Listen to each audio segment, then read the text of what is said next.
न हिम्मत पस्त कर तामीरे सही करता जा, इरादों की तवानाई बसा देती है वीराने, इरादों की तवानाई बसा देती है वीराने। मगस मगस मगस को बाग में जाने, मगस कहते हैं शहद की मक्खी, मगस को बाग में जाने न दो कि नाहक खून परवाने का, नाहक खून परवाने का होगा। कहाँ ले गया शायर, झंझट खत्म करो न बगिया में जाए न फूल बैठे, न रस चूसे न छत्ते में स्टार्ट करे न स्टार्ट, न कोई निकाले न मोम बने न मोमबत्ती, और न वो जलाया जाए न परवाने का खून हो। कहां से कहां मगस को बाग में जाने न दो कि नाहक खून परवाने का। अब चलें, आपको नहीं भेजा, जान निकलने वाली थी तड़पने वाला था। एक लफ्ज आया मगर, क्या लफ्ज आया? मगर, इल्ला मगर। आप तो जानते हैं अगर मगर कितना खतरनाक होता है, जानते हैं ना। हमें देना है कि नहीं अगर मगर न होता, और अगर उसका माना ले लेकिन, तो लेकिन भी वकील, अरे साफ साफ बोलो चलना है कि नहीं, लेकिन वकील नहीं जानते। अब क्या पता चला, हर मगर अगर नहीं है, हर अगर मगर नहीं है, हर अगर मगर को टाला नहीं जाएगा। कहीं कहीं मगर इतना अच्छा है, इतना बावकार है, इतना अच्छा है कि मरने वाले की जान बचा लेता है, आशिकों को बचा लेता है। अब यहाँ वो मगर जो मेरा है, वो मगर जो तेरा है, वो मगर जो यहाँ का है, उनका है, इनका है, लेकिन ये मगर खालिके कायनात का है। इन्ना रहमतल लिल आलमीन, हमने नहीं भेजा मगर सारी कायनात के लिए रहमतुल लिल आलमीन बना, रहमत ही रहमत बनाकर भेजा। अब आप समझ गए ना इसका तर्जुमा। अब भेजा और महबूब और महबूब की बात है, तो महबूब कौन है? परवरदिगार। और महबूब कौन है? मेरे और आपके नबी। अब जरा देखिए, दाऊद अलैहिस्सलाम को उनकी कौम कहे कि तू बेवकूफ है, कहे माज़अल्लाह, तो बेवकूफ है, तुम्हें समझ नहीं आती। तो जवाब में वो कहे मैं बेवकूफ नहीं हूँ, मैं तो अल्लाह का नबी हूँ, तुम्हारी हिदायत के लिए आया हूँ। तो उनको उनकी कौम कहे तो खुद वो सफाई पेश करे और जवाब दे। और जहाँ महबूब की बात आ जाए, जहाँ महबूब की बात आ जाए तो महबूब खामोश है और मुहिब जवाब दे रहा है। महबूब खामोश है और खुदा जवाब दे रहा है। आप देखें कोई ऐसा वैसा नहीं, चचा क्या कहते हैं उसको, चचा, चचा आए और उन्होंने कहा तक तक तक, मतलब ए मुस्तफा अब बर्बाद हो गए, माज़अल्लाह आपको बर्बादी मुकद्दर है। तो महबूब खामोश हो गए। हर नबियों ने जवाब दिया कि मैं ये नहीं हूं जो तुम कह रहे हो, मैं तो अल्लाह का नबी हूं। और उनको चचा ने कहा कि तुम बर्बाद हो जाओ, बर्बादी तुम्हारे मुकद्दर में हो जाए। तो अल्लाह पूरी आयत ना दे,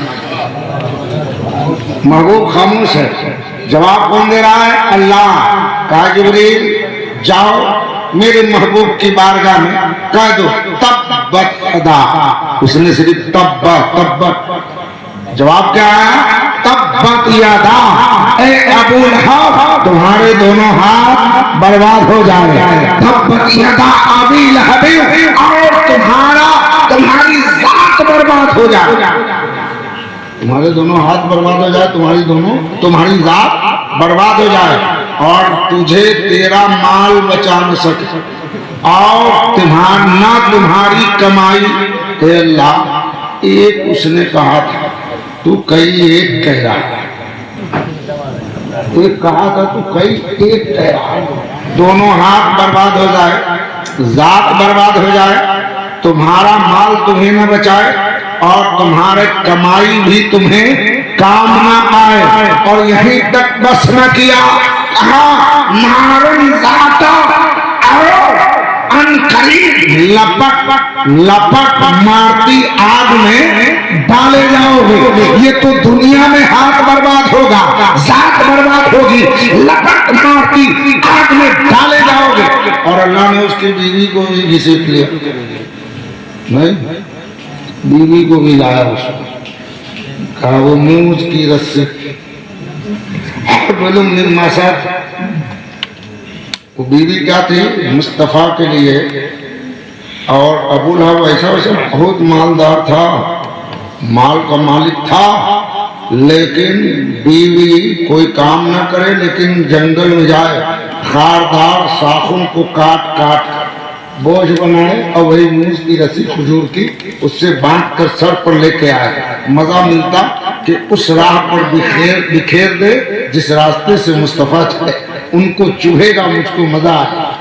इस नियत से गई, एक दिन गई, वाकया इसमें मौजूद है, गई और शाखों को काटी जिसमें कांटे हैं और बोझ बनाई, सर पर रखी, चली। आज भी लोग खेत से धान का बोझ लाते हैं, तो अगर थक जाए, गर्दन बैठने लगे, तो वो अगर आराम करना चाहे दूरी हो, तो बोझ को जमीन पर रख करके तब आराम करेगा कि बोझ को सर पर लिए बैठ के आराम। बोझ को रख के ना, वो एक चट्टान पत्थर का देखी और सर पर बोझ है, बैठ के आराम करने बोझ अल्लाह जब दिन लेता है काम नहीं किया। क्यों? वजह ये थी कि कहीं उसको पता था, खौफ था कि मोहम्मद के खुदा, मोहम्मद का खुदा कहीं ये गट्ठर गायब न करो, इसलिए सर पर लिए बैठ गए। अल्लाह ने हुक्म दिया फरिश्तों को जाओ, रस्सी बांधने के बाद बोझ और कुछ टुकड़े जो बड़े होते हैं तो लटकते हैं, कहा उसी टुकड़े को गले में लगा के खींच दो। फरिश्ते ने जब खींचा पीछे की तरह तो बोझ पीछे गिरा, तो बोझ में जो रस्सी बंधी थी वो गले में जाके फंदा पड़ गया और वही मर गई, यानी तड़प के मर गई। अब चलो, अल्लाह ने कहा है दोनों हाथ बर्बाद हो जाए। मुफस्सिरीन फरमाते हैं एक किताब तफसीर में सबसे मोतबर किताब है, उलमा जानते हैं, हजरत जानते हैं, नाम जलालैन शरीफ है, जलालैन शरीफ है। और वो ऐसे वैसे नहीं, हजरत अल्लामा जलालुद्दीन सयूती रहमतुल्लाह अलैह वो जात है सयूती रहमतुल्लाह अलैह के कि उनके इश्क़ मुस्तफा पर उन्हें जागते हुए, यानी ख्वाब में नहीं, जागती आंखों में सरकार दो आलम सल्लल्लाहु अलैहि वसल्लम की 70 मरतबा दीदार हुआ। कितनी बार? 70 बार दीदार मुस्तफा से सरफराज, और जागते हुए। उनका क्या कहना वो लिखते हैं। और जलालैन 2 किताबें हैं, इसलिए नाम उनका जलालैन, 2 किताब आपने लिखी। तो ये तो उलमा के दर्स में किताब पढ़ाई होती है, इसलिए पढ़ाया जाता है। हम लोगों ने भी पढ़ा है, और जो भी मौलाना बनेगा उनको पढ़ना होगा। क्या कुछ करा है, पढ़ना होगा। तो ये जलालैन शरीफ के मुसन्निफ फरमाते हैं कि जब से आयत नाज़िल हुई, अबू लहब के दोनों हाथ बर्बाद। अब बर्बाद हो गए तो पैसा वाला तो खूब इलाज दवा किया, और बड़े बड़े हुक्मा उस वक्त के अतिब्बाओं को के दरवाजे को खटखटा, सबसे जबरदस्त हकीम के पास लास्ट में गए। तो उस हकीम ने देख कर कहा, अबू लहब ये बीमारी जो तेरी है इसकी दुनिया में कोई इलाज नहीं। कहा इसकी कोई इलाज नहीं, ये ठीक नहीं होगा। और सुनो, तुम्हारी बीमारी छुआछूत की है, जो तुम्हारे करीब जाएगा उसको भी ये बीमारी पकड़। पहला कोरोना आया, आज ही नहीं, पहला कोरोना आया। कोरोना को याद कीजिए, मालूम हो जाता था कि फला आदमी मुंबई से आया, कुछ तबीयत खराब है, पुलिस आकर के गली में वहां भी बांध देता और यहाँ भी कोई जाएगा आएगा नहीं, घर वाले और सबको उठा कर ले जाके। तो अब पहला कोरोना अबू लहब हुआ और तुम्हारे करीब कोई जाएगा उसको भी हो जाएगा। बेवकूफ छुपके रख लेता है ये वाली बात कि हम कब जिएंगे, खाना भी खाना है, पानी भी पीना है, कौन खिलाएगा कौन पिलाएगा। जब बता देंगे कि ये छुआछूत किए जो मेरे करीब आएगा उसको हो जाएगा, तो कोई जाएगा पानी देने। तो ये आके बता दिया। अब बीवी हट गई, बेटा हट गया, सब हट गया। अब इसको प्यास लगती, पानी दो तो दूर भाग रहा है, ये पीछे से जा रहा है, सुनो तो आदमी भाग रहा है, भागो। कहा था ए मोहम्मद तू बर्बाद हो। क्या हुआ? बर्बादी आई ना। अब भाग रहा है, न खाना न पानी न तीमारदारी। उसी हाल में तड़प तड़प के मर गया। और जब मर गया तो अब कौन उसको उठा के ले जाए, कौन दफन करे? तो कोई उसके करीब न गया। 3 रोज तक लाश उसकी घर में पड़ी रही। 3 दिन के बाद लाश फट गई, बदबू फैली तो खानदान मोहल्ले ने कहा तब नहीं बना था, अब बना। अब बदबू के जरिए बीमारी फैलेगी। अब क्या हो? तो दूर जाकर घोरबा में से किसी को पकड़ के लाया, पैसे की लालच दी, बीमारी नहीं बताया कि छुआछूत का कोरोना है, न तो वो भी नहीं आता। लाया और कहा सुनो ये आज मास्क चल रहा है। उसी वक्त कहा नाक को और मुंह को बंद कर लो और उसके टांग में रस्सी और घिसेट कर बाहर फेंकाओ। तो अब वो नाक और मुंह बंद किया तो वही मास्क था, यानी ये छुआछूत की बीमारी है। अब देखा अपने कोरोना में अगर कोई इंतकाल किया तो रिश्तेदार नहीं आ रहा है, कोई गुस्ल देने के लिए तैयार नहीं, कफन पहनाने के लिए तैयार नहीं, जनाजे के लिए तैयार नहीं। अल्लाह अकबर। पता ये चला ये तो उसके बाद की बात है, इसमें कुछ नहीं। उस कोरोना को देखो, टांग में रस्सी बांधकर अब तेरी जात बर्बाद हो। अब जात बर्बाद हो रही होती, जिस्म फट गया। अब उसे घिसेट कर मक्का से बाहर फेंका। तो अब जहां फेंका किसी न किसी का बाग हो गया ना, अब झगड़ा फैल गया। अरे तुम्हारे खानदान का था, अपने बगिया की तरफ फेंकवाया होता, हमारे बाग की तरफ क्यों फेंकवा दिया? हम अपने हुजूर की रखवाली कैसे करें, अपने खेत में कैसे जाएं? बात बढ़ने लगी। किसी ने कहा अब जो हो गया हो गया। अब उसे भी पता चल गया है तो पैसा लेके भी फेंकने नहीं आएगा। कहा तब आप क्या करें? तो पूरे गांव का मशवरा हुआ, मोहल्ले का, सब आदमी पत्थर लेके चलो और दूर ही से पत्थर फेंक कर मारो। इतना पत्थर फेंको कि लाश पत्थर के नीचे दब जाए। मरने के बाद भी इतने पत्थर मारे गए, इतने पत्थर मारे गए कि उसी में लाश दब गई। पता चला महबूब और नबी और है, आप तो अल्लाह के महबूब है। अगर आपको कहा तो आप खामोश रहो, खुदा जवाब देगा, खुदा जवाब देगा। परवरदिगारे आलम ने जवाब दिया तो अर्श के मालिक ने पूरी सूरत का नुज़ूल फरमा दिया। अर्श के मालिक ने, कायनात के मालिक ने तो आला हज़रत पुकार उठे, फर्श वाले तेरी शौकत का वलू क्या जाने, फर्श वाले तेरी शौकत का वलू क्या जाने। खुशरुआ अर्श पे उड़ता है खड़े रहता है, खुशरुआ अर्श उड़ता है खड़े रहते। जब अर्श के मालिक ने जवाब दिया तो इसी वाक़े को देखकर आला हज़रत पुकार उठे। अब उसके बाद जब गए, जरूरत महसूस हुई आका की बारगाह में, करम कर दे तो करम नवाजी है। अहमद रजा तो डायरेक्ट कैसे जाएगा नबी की बारगाह में? तुम्हारी ये जुड़ा, किसी को तो वसीला बनाओ, किसी को तो पकड़ो। तो आला हज़रत सोच कर अपना शफी वसीला किसको बनाया? कहा या रसूल अल्लाह सल्लल्लाहु अलैहि वसल्लम, तेरी तेरी तेरी सरकार में लाता है रजा उसको शफी, तेरी इधर है ना मदीना शरीफ। ऐसे जरा सा उंगली यूं हो तो मदीना, यूं कर दो तो बगदाद। तेरी उंगली देखिए, तेरी सरकार में लाता है रजा उसको शफी जो मेरा गौस है और लाडला बेटा तेरा, जो मेरा गौस है और लाडला बेटा तेरा। ये औलादे गौसे आजम है, लाडला बेटा तेरा। तेरी सरकार में लाता है रजा उसको शफी जो मेरा गौस है और लाडला बेटा तेरा। ये आला हज़रत सरकार ने फरमाया। अब उसके बाद तब पहुंचे मदीना। मदीना पहुंचे तो या रसूलल्लाह वहाँ था। कहा या नबी सलाम अलैक, या रसूल सलाम अलैक, या हबीब सलाम अलैक। कहाँ था? हिंदुस्तान।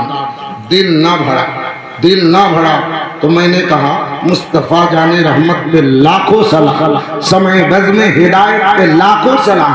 तबीयत को आसूदगी हासिल ना हुई, कहा तैबा के बदरुद हो जाओ, तुम पे करोड़ों दरूद, लाखों से करोड़ों में गया, लेकिन आका आज आपके दरबार में आया हूँ तो आप ऐसे नहीं काम चलेगा।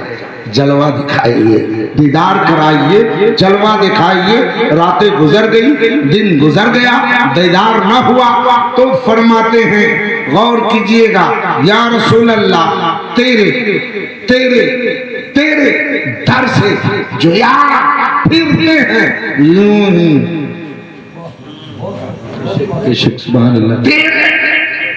तेरे दर से जो यार फिरते हैं यूं ही, दर बदर खार फिरते हैं, यूं ही दर बदर खार फिरते हैं।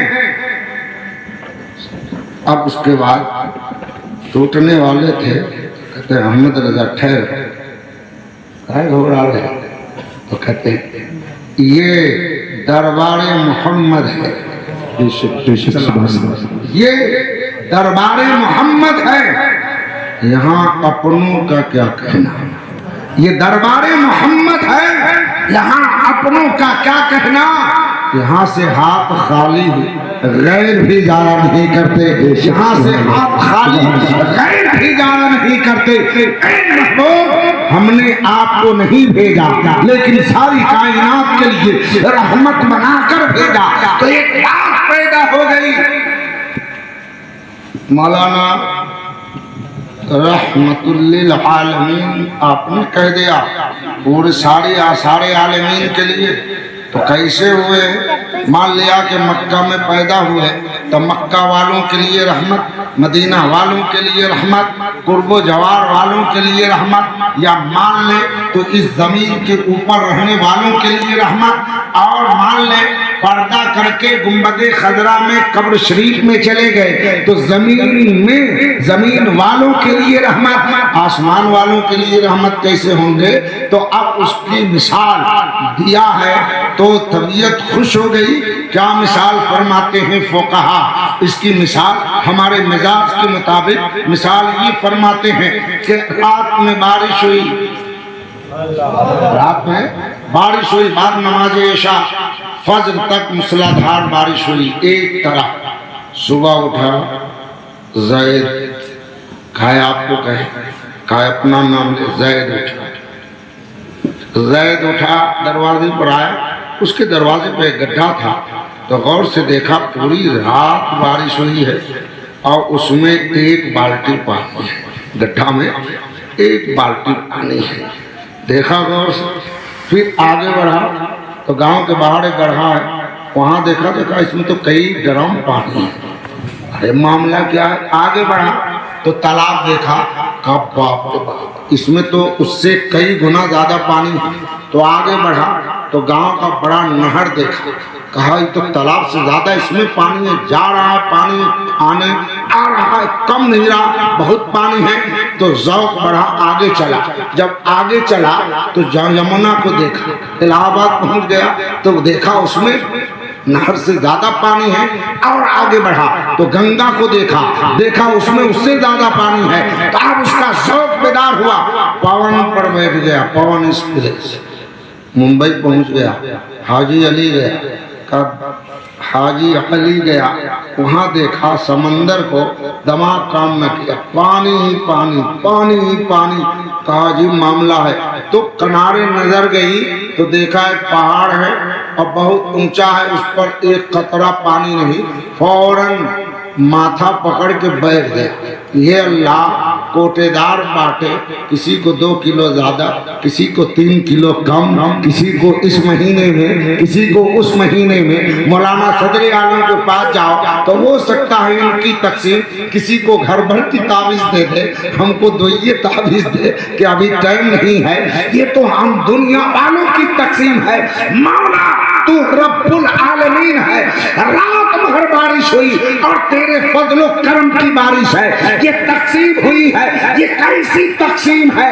रात भर बरसने के बाद मुंबई में उसने पता लगाया, उसने कहा हाँ कल माशाअल्लाह ऐशा बाद से जो बारिश शुरू हुई तो फज्र थी। कहा यही बारिश तो वहां भी थी।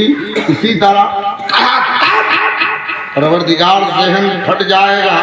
भेजे में बात भेजी गई लेकिन पहुंची नहीं, पहुंची नहीं। मौला तेरी रहमत, तेरा फजल। कई नजरियों से तकसीम ये बात समझ में नहीं आती। मेरे दरवाजे पर गड्ढा, 1 बाल्टी पानी, गांव के बाहर का गड्ढा, कई ड्रम पानी, तालाब में उससे ज्यादा, नदी को, नाले को उससे ज्यादा, नदी को उससे ज्यादा, जमुना को उससे ज्यादा, गंगा को उससे ज्यादा, समंदर को सबसे ज्यादा। और किनारे पर जो पहाड़ है, इस बेचारे का भी तो हक था, एक कतरा पानी उसको क्यों नहीं मिला। अब इसी में परेशान था। अल्लाह तेरी रहमत की तकसीम इस तरह कैसे, कई नजरियात से कैसे। तो आवाज आई, क्या बोल रहे हो? कहा मौला तेरी रहमत की तकसीम। कहाँ से आवाज आई? बगल में कोई आलिम रहा होगा, उसने पूछा क्या बड़बड़ा रहे हो? कहा ये देखो ये तकसीम, यहाँ से पूरा सफर बताया, उसने मकसद बताया। तो आलिम दीन मुस्कुराए, कहा समझे नहीं? कहा नहीं। कहा अल्लाह की रहमत मुंह देख कर नहीं बरसती है, एक साथ बरसी है, एक साथ बरसी है। जैसे गांव के अमीर के बंगले पर जितना बरसी है, उसी तरह बारिश गरीब के झोपड़े पर बरसी है, नदी में बरसी है, नाले पर बरसी है, और उसके बाद शहरात पर बरसी है, पहाड़ों पे बरसी है, दरियाओं पे बरसी है। कसूर बरसने का नहीं है, बांटने का नहीं है। वहाँ कसूर तो कसकोल का है, जिसका कसकोल जितना बड़ा था उतना पा गया, बाकी बह गया। तेरे दरवाजे पर जो गड्ढा है वो कम गहराई में था, वो थैला छोटा था, 1 बाल्टी पानी रह सका, बाकी पानी रात भर का बह गया, बह गया। और उसी तरह उससे ज्यादा दामन गढ़े ने फैलाया, वो पा गया। उससे तालाब ने, उससे ज्यादा नहर ने, उससे ज्यादा दरिया ने, उससे ज्यादा जमुना ने, उससे ज्यादा गंगा ने, और सबसे ज्यादा दामन समंदर ने फैलाया, इसलिए ज्यादा इसे मिल गया। और ये पहाड़ जो देख रहे हो, इस पर भी बारिश हुई है, लेकिन ये अकड़ गया। क्या गया? अकड़ गया, सीना ताने खड़ा है। बारिश तो हुई पर लेन आया, जितना वर्षा सब बह गया। इसलिए कि गहराई नहीं थी, कुर्बत नहीं थी, मोहब्बत नहीं थी, फैलाव नहीं था, थैली पास में नहीं है, कसकोल नहीं है, बेग नहीं है, बाल्टी नहीं है, टप नहीं रखा है, बारिश हुई है, बह गया है, और मान लिया। तब जाकर बात समझ में आई, अल्लाह अल्लाह, ये तो खुदा की रहमत की बारिश है। यही मामला मुस्तफा की रहमत का है, यही मामला नबी के कौनो मक्का की रहमत का है। मुस्लिमीन करीब गए तो थोड़ा पा गए, उससे ज्यादा कुर्बे मुस्तफा में मोमिनीन गए, उससे ज्यादा उन्हें मिला। फिर गौस गए, उनको मिला। गौसुल आजम गए, उन्हें मिला। फिर आगे बढ़ते चलो, यानी इसी तरह सिलसिला व सिलसिला। हजरत हसनैन करीमैन है, उन्हें मिला। अली के मुर्तजा को मिला, हजरत उस्मान गनी को मिला, हजरत उमर फारूक को मिला। और समंदर की तरह कुर्बे मुस्तफा मुस्तफा ने करीब में जाकर दामन सिद्दीक की तरह फैला। दामन सिद्दीक। नारे तकबीर, नारे रिसालत, जश्न ईद मिलादुन नबी।